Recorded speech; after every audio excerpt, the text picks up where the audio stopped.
అలా అయితే ఆ కంపెనీ మేనేజర్తో మాట్లాడు. నేను వారితో మాట్లాడాను సార్. వాళ్ళు ఇలాంటి యాక్సిడెంట్ జరిగినప్పుడు వాటికి అయ్యే ట్రీట్మెంట్ ఖర్చులు వాళ్ళ పాలసీ కిందకి రావని చెప్తున్నారు. 1 మినిట్, మీరేమంటున్నారు? వాళ్ళు ఇది యాక్సిడెంట్ అయినా ఇది యాక్సిడెంట్ కేసు కిందకి రాదు అంటున్నారు. ఎందుకంటే ఇతనికి యాక్సిడెంట్ జరిగింది మనిషి పొరపాటు వల్ల కాదు, ఇది ప్రకృతి విపత్తు అని ఆ భగవంతుడి వల్లే జరిగిందన్నారు. వీటన్నిటికీ ఆ భగవంతుడిదే బాధ్యత, బీమా కంపెనీది కాదంటున్నారు. ఏంటండి ఈ అన్యాయం? కొత్తగా ఈ రూల్స్ ఏంటి? చూడండి, ఈ విషయం గురించి నేను మీతో ఎక్కువగా మాట్లాడకూడదు. మా హాస్పిటల్లోని రూల్స్ ప్రకారం మీరు గనక డబ్బు చెల్లించకపోతే మేము ఇతనికి ఆపరేషన్ చేయలేం. సో ప్లీజ్ త్వరగా డబ్బు కట్టండి. అరే, సడన్ గా 4 లక్షల రూపాయలంటే మేము ఎక్కడి నుంచి తీసుకురాగలం? అయినా ఇన్సూరెన్స్ కంపెనీ వాళ్ళు ఇంత ఘోరంగా మాట్లాడుతున్నారు. మేము ఇప్పుడే ఈ క్షణమే వెళ్ళి ఇన్సూరెన్స్ కంపెనీ వాళ్ళతో మాట్లాడొస్తాం. నిజమే లవ్లీ, వెళ్ళి మాట్లాడదాం పదండి. ఆగండి, నేను మీతో వస్తాను.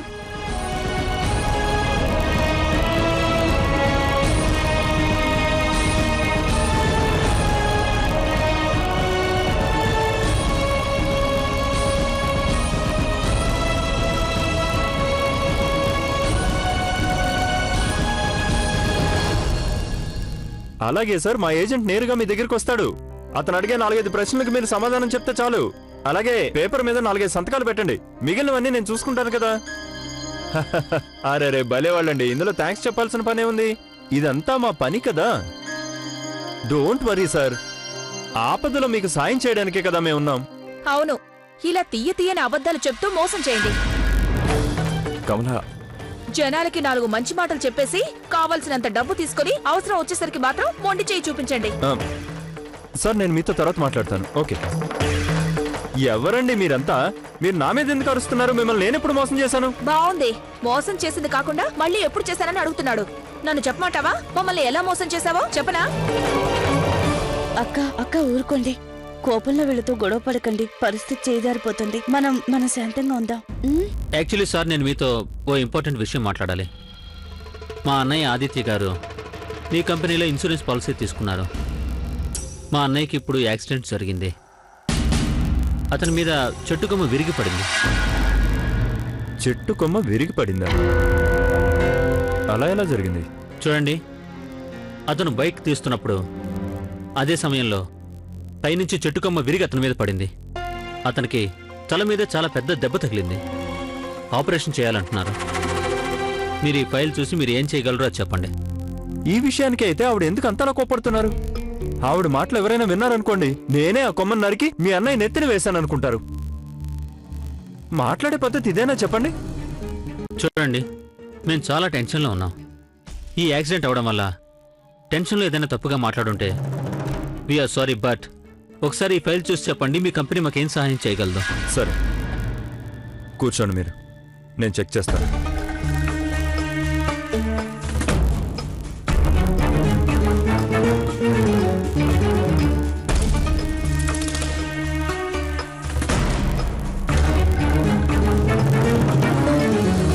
సారీ సార్, నేను మీకు ఎలాంటి హెల్ప్ చేయలేను.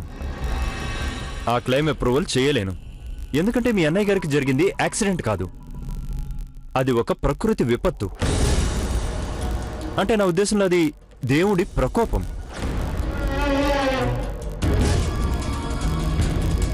చూడండి, మీకు ఒక్క విషయం అర్థమవుతున్నట్టు లేదు.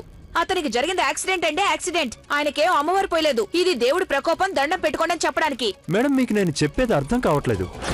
దైవ ప్రకోపం అంటే నా ఉద్దేశం, ఈ యాక్సిడెంట్ ఎవరైనా మనిషి వల్ల జరిగి ఉంటే ఖర్చు మొత్తం మేమే భరించేవాళ్ళం. ఇది ప్రకృతి వైపరీత్యం, దీనికి మేమేం చేయలేం. ఇందులో ఆదిగారు చేసిన తప్పే ఉంది. దీంట్లో తప్పంతా భగవంతుడిదే. మేం కేవలం మనిషి వల్ల తప్పు జరిగినప్పుడే బాధ్యత తీసుకుంటాం. కానీ భగవంతుడు తప్పు చేస్తే దానికి మా కంపెనీ బాధ్యత తీసుకోదు. సార్, తప్పు ఎవరిదైనా కానీ యాక్సిడెంట్ జరిగింది కదా, దెబ్బ తగిలింది, వైద్యం చేయించాలి. దానికి అయ్యే ఖర్చు మీరే ఇవ్వండి. మేమెందుకు ఇస్తామండి? అతనేదో తప్పుడు పని చేస్తుంటాడు, దానికి భగవంతుడు శిక్ష విధించుంటాడు. ఇందులో మా కంపెనీకి ఏం సంబంధం? మేమేం చేయగలం? చూడు, నోటికొచ్చినట్టు మాట్లాడకు. మా ఆది ఎలాంటి తప్పుడు పని చేయలేదు. మర్యాదగా డబ్బులు ఇవ్వు. చూడండి మేడం, నా మీద కోప్పడడం వల్ల మీకు ఎలాంటి లాభం ఉండదు. ఈ బీమా కంపెనీ మా తాతగారిదేం కాదు. మీరు అడగగానే నేను డబ్బులు ఇచ్చేయడానికి. ఇక్కడ ప్రతి పనికి కొన్ని రూల్స్ ఉంటాయి. మీకు నా మాటల మీద నమ్మకం లేకపోతే ఇదిగోండి, ఇది మీరిద్దరూ ఒకసారి చదవండి. ఇదిగోండి, ఇక్కడ ఈ మొదటి పేజీలో ఇక్కడ క్లియర్గా రాసింది కదా, ప్రకృతి విపత్తుల వల్ల ఏదైనా ప్రమాదం జరిగినట్లయితే లేదా ఇలాంటి కారణాలు ఏవైనా కావచ్చు, వాటి వల్ల జరిగే ప్రమాదాలకి మా కంపెనీ ఎటువంటి బాధ్యత తీసుకోదు. అందులో క్లియర్గా రాసిందిగా, చదవండి.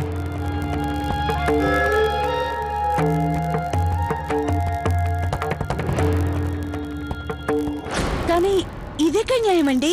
అది నా పని కాదండి, అందులో క్లియర్గా రాసుంది. మీ ఆది గారు అందులో సైన్ కూడా చేశారు. చూడండి, ఒకసారి చూడండి.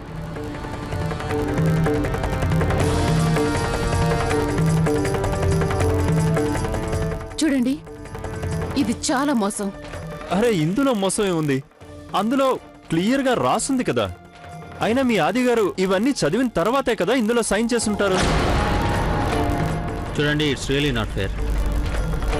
మీరు అవసరమైనప్పుడు ఇలా మొహం చాటేయడం ఏమీ బాలేదు. అయితే నన్నేం చేయమంటారు? మీ అన్నయ్యకి యాక్సిడెంట్ జరుగుంటే మొత్తం మేమే భరించేవాళ్ళం. కానీ మీ అన్నయ్య గారికి జరిగింది ప్రకృతి విపత్తు అని చెప్తున్నాను కదా. This is not done. చూడండి, మీరు మాతో వాదిస్తే ఏం లాభం ఉండదు. నేను రూల్స్ ను మార్చలేను కదా. అలా గనుక రూల్స్ మార్చేవే అనుకోండి, యాక్ట్స్ ఆఫ్ గాడ్ క్లెయిమ్ చేస్తామని మంకీ మ్యాన్ వల్ల జరిగిన నష్టాన్ని కూడా క్లెయిమ్ చేయమంటారు. అలా చేసుకుంటూ పోతే మా కంపెనీ దివాలా తీస్తుందండి. చూడండి, నా మాట విని మీరందరూ ఇక్కడ టైం అనవసరంగా వేస్ట్ చేసుకోకండి. మీ అన్నయ్య గారికి ఎవరి కారణంగా అయితే ఈ ప్రమాదం జరిగిందో వెళ్ళి ఆయన్నే గట్టిగా అడగండి. ఎవరిని? దేవుణ్ణి. పాపం ఆయన కూడా గుళ్ళో కూర్చుని బోరు కొడుతూ ఉంటుంది. మీరు వెళ్తే ఆయన కూడా కాస్త టైం పాస్ అవుతుంది కదా.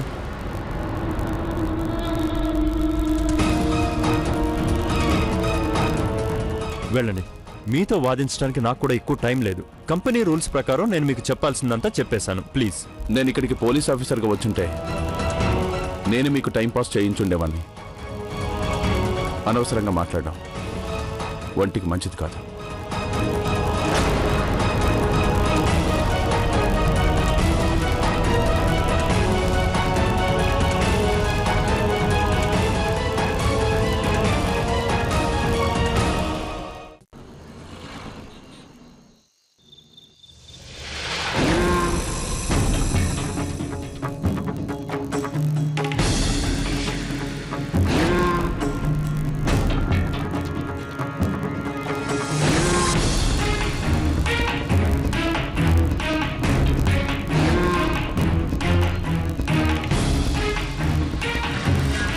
ఎవరదే?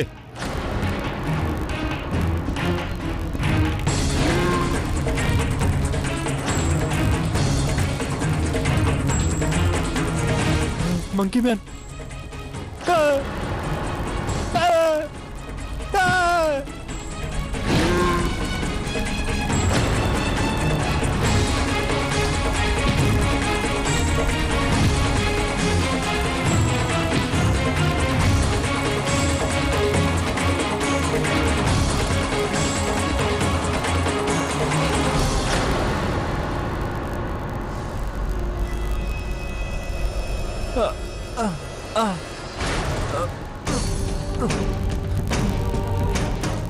నా బ్యాగ్, నా వాచ్.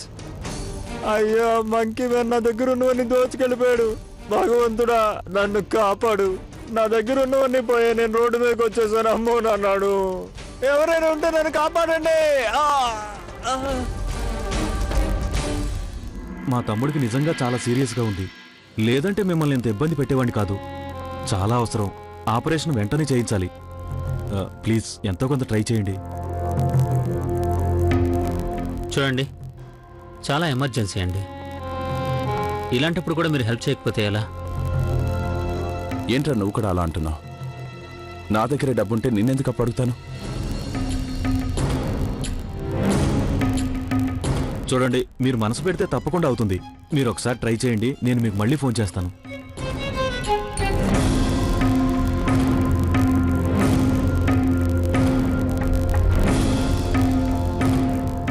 ఇప్పటికిప్పుడు అంత డబ్బు ఎక్కడి నుంచి వస్తుందో అర్థం కావట్లేదు.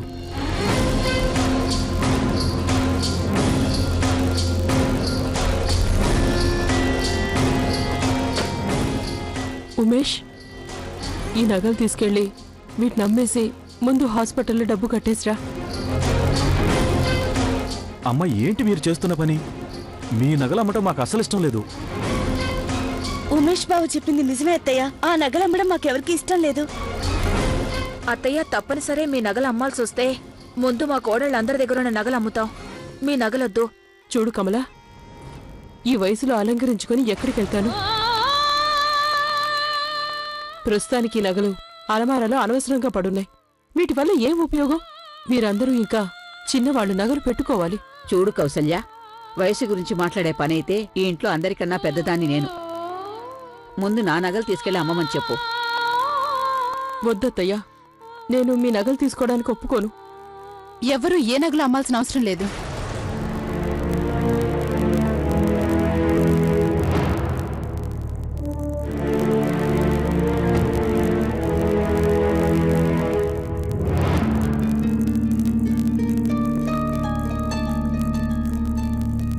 బామ్మగారు, అత్తయ్య గారు, మా అమ్మా నాన్నగారు నా పేరు మీద చాలా రోజుల క్రితం ఎఫ్డీ చేశారు.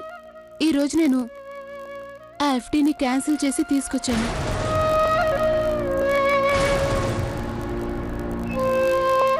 మనమందరం డబ్బులు దాచుకునేది ఇలాంటి సమయంలో, అంటే కష్టకాలంలో పనికొస్తుందనే కదా. వద్దు మీనాక్షి, ఈ డబ్బు నేను తీసుకోలేను. ఈ డబ్బులు మీ అమ్మా నాన్నగారు నీ భవిష్యత్తు కోసం దాచుంచారు. దీన్ని మమ్మల్ని ఎలా తీసుకోమంటావు? అత్తయ్య, నా భవిష్యత్తు, దానికి నేను పెట్టే ఇన్వెస్ట్మెంట్ అంతా మీరే. నాకు మీ ప్రేమ చాలు. ఈ డబ్బులు నేను మాత్రం ఏం చేసుకోను? ఉమేష్ బాబు గారు, ఈ డబ్బుల్ని తీసుకెళ్లి హాస్పిటల్లో కట్టేయండి. అమ్మా అది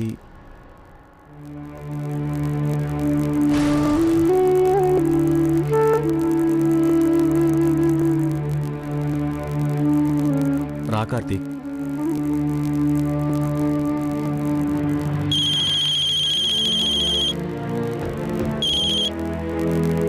హలో, ఏంటి?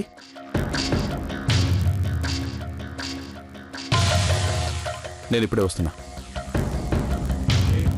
అమ్మా, అది ఉదయం మేము వెళ్ళి కలిసిన ఇన్సూరెన్స్ ఆఫీసర్ మీద మంకీ మ్యాన్ దాడి చేశాడంట.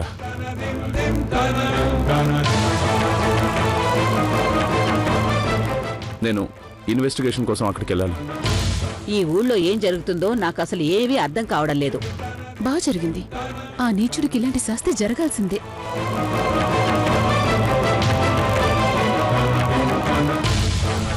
ఏమన్నా?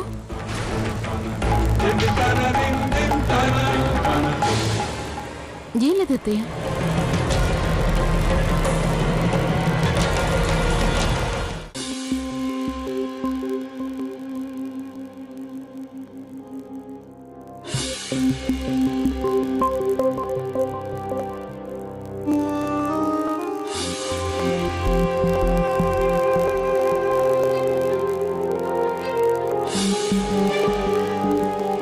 ఈరోజు బ్యాంక్ స్ట్రైక్ జరుగుతుంది, కానీ మీనాక్షక్క ఈరోజు బ్యాంక్ నుంచి డబ్బులు తీసుకొచ్చింది.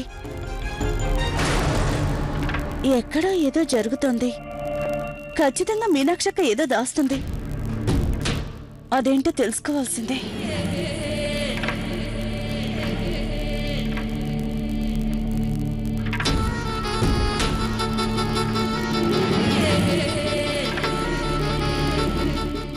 అక్క, అక్క, మనకింకా ప్రాబ్లం తీరలేదు.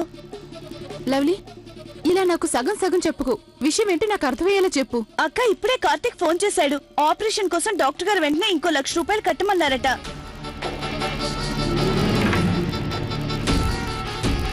అలాగా? ఇందాకే నేను కిట్టు గారితో మాట్లాడాను.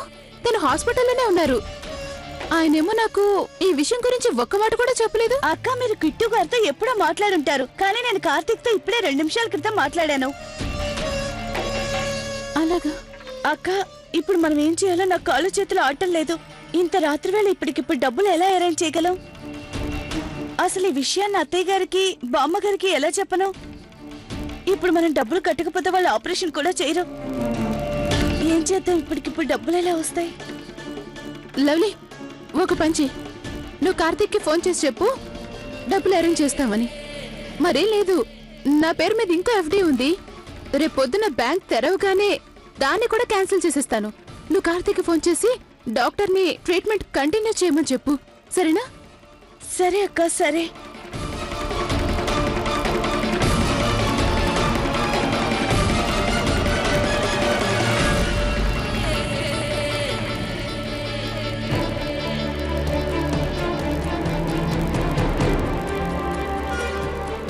నీకింత డబ్బులు ఎక్కడి నుంచి వస్తాయో నేనిప్పుడే తెలుసుకుంటానక్క.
అక్క,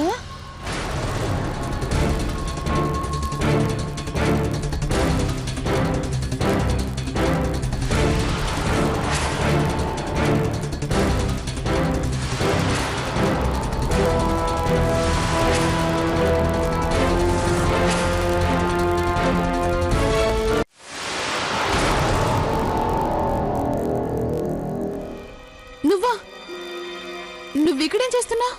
ఈ ప్రశ్న నేను మిమ్మల్ని అడగాలక్క, మీరిక్కడేం చేస్తున్నారు అని. అది నేను చేతిలో ఏంటది? నన్ను చూడనివ్వండి.